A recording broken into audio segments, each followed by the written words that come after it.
Here's a quick technique to enhance your photos a little bit more. What we're going to do is create a soft highlight glow on all these little highlight areas. Now I've chosen this image, of course, because of its metallic nature. It's got a lot of these highlights going on in here.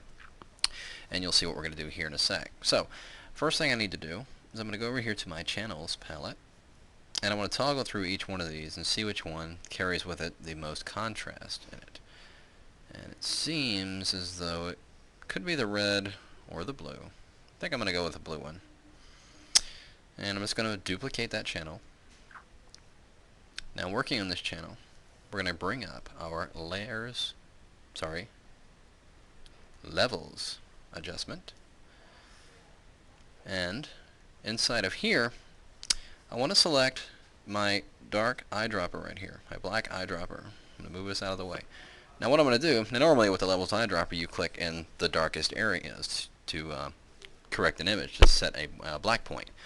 What I'm going to do here, for the purposes of the effect I'm going for, I want to go and sample the area next to the highlighted areas. So let's say, you see I've got all these areas that are really white. That's what we're going to be enhancing. So I may just want to click right next to that. You can see I'm right here. I'm just going to click my black eyedropper right there. You can see it's pretty much giving me just my highlights. Now I can go ahead and fine-tune that just a little bit here. I'm going to move this white slider over just a little bit, move that black one over, just so I'm defining those highlighted areas just a little bit more.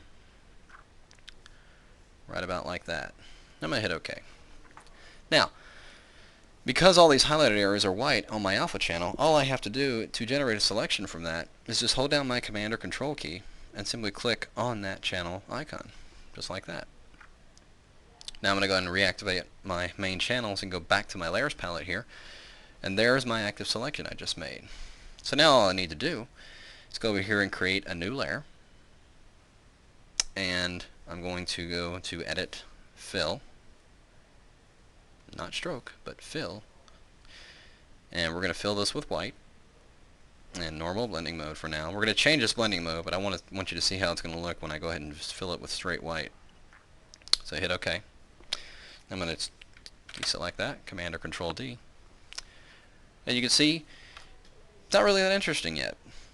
Yet, I say.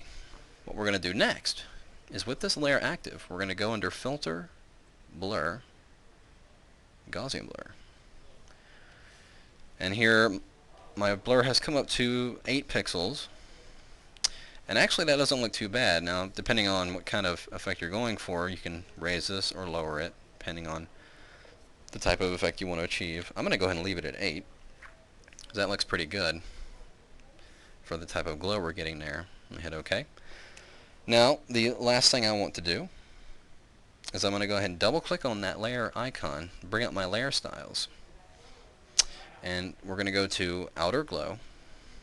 Now, why this defaults to this absurd yellow color, I have no idea, but that's okay. All I got to do is click on that color box.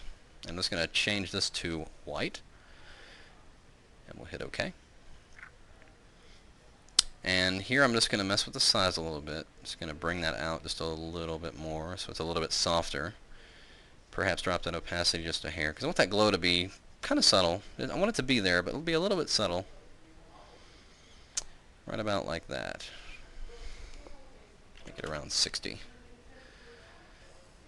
And I think that looks pretty good. So I'll hit OK. So, if I wanted to, I can mess with my blending modes now and make it a little more subtle or a little more dramatic, depending on how I want to go. So I'm going to go ahead and leave that on the screen. And there you have it. It's taking a seemingly normal photo, giving it an enhanced highlighting glow effect to give it a little bit more, kind of an old-fashioned feel in a way. So it's just a way to make them a little more interesting. Okay, of course I'll toggle it. You can see what it looked like before. And there's our after. And if that was a little too much, it doesn't matter. You can drop the opacity a little bit until you get the effect you really want. So there you have it. We'll see you next time.